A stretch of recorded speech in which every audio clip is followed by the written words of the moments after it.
बातमी नाशिकमधून आमदार देवयानी फरांदेंच्या फेसबुक पोस्टनं राजकीय खळबळ उडाली आहे। नाशकात होणाऱ्या भाजप प्रवेशाला फरांदे यांनी विरोध केलाय। निवडणूक प्रमुख असूनही विश्वासात न घेतल्याचा आरोप त्यांनी केला। विनायक पांडे, यतीन वाघ, शाहू खैरे, संजय चव्हाणांच्या प्रवेशासाठी त्यांनी विरोध केलेला आहे। त्यांची ही फेसबुक पोस्ट। तर निवडणूक प्रमुख असूनही आपल्याला विचारणा करण्यात आलेली नाही असं त्यांनी या पोस्टमध्ये म्हटलेलं आहे। ठाकरे बंधूंच्या युतीनंतरही गळती ही सुरू आहे। तर माजी महापौर यतीन वाघ, माजी महापौर विनायक पांडे, माजी सिनेट सदस्य सुधाकर तांबोळी आणि मनसेचे जिल्हाध्यक्ष सुमित खांबेकर हे भाजपात जाणार असल्याची चर्चा आहे।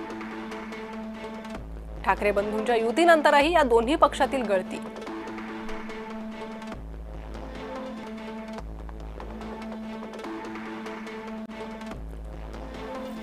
माजी महापौर यतीन वाघ, माजी महापौर विनायक पांडे, मनसेचे माजी सिनेट सदस्य सुधाकर तांबोळी आणि मनसेचे जिल्हाध्यक्ष सुमित खांबेकर हे त्यांच्या पक्षाची साथ सोडतायत।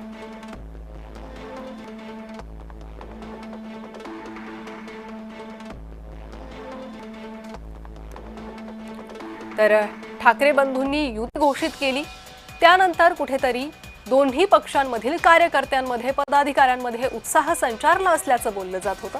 मात्र प्रत्यक्ष गळती थांबलेली नाही। नाशिकमध्ये ही गळती स्पष्ट दिसून येते आणि ठाकरे गटाचे त्यासोबतच मनसेचे हे सर्व नेते भाजपमध्ये प्रवेश करणार असल्याच्या चर्चा सुरू झालेल्या आहे। दुसरीकडे भाजपमधून मात्र या पक्षप्रवेशासंदर्भात नाराजी व्यक्त करण्यात येते। भाजपच्या आमदार त्यासोबतच निवडणूक प्रमुख देवयानी फरांदे यांनी या पक्षप्रवेशाला स्पष्ट विरोध केलेला आहे। आपल्याला कोणत्याही प्रकारची विचारणा करण्यात आलेली नाही। हिंदुत्ववादी पक्षाच्या कार्यकर्त्यांसाठी आपण खंबीरपणे पाठीशी उभे आहोत असं त्यांनी या पोस्टमध्ये म्हटलेलं आहे।